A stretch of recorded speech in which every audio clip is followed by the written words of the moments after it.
question for you, Mr. Woldenberg, just sort of the cost for your business here. I mean, how much of the cost of CPSIA impacted your business, your product lines, your parole? I mean, your testimony states that your business costs of compliance have increased tenfold. Well, I can illustrate that for you.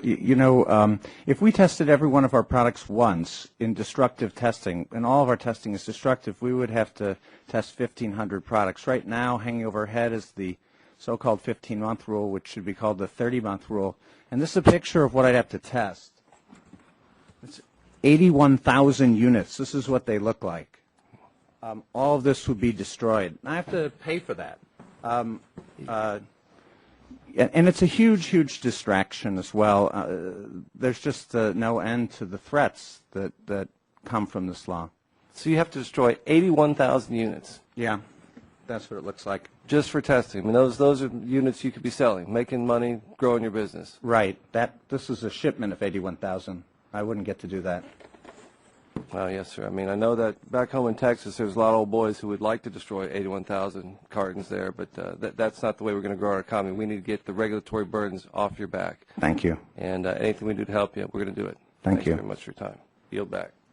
The gentleman yields back. The chair recognizes Mr. Pompeo for 5 minutes. Thank you, Madam Chairman. I just have a couple of questions for Ms. Coles.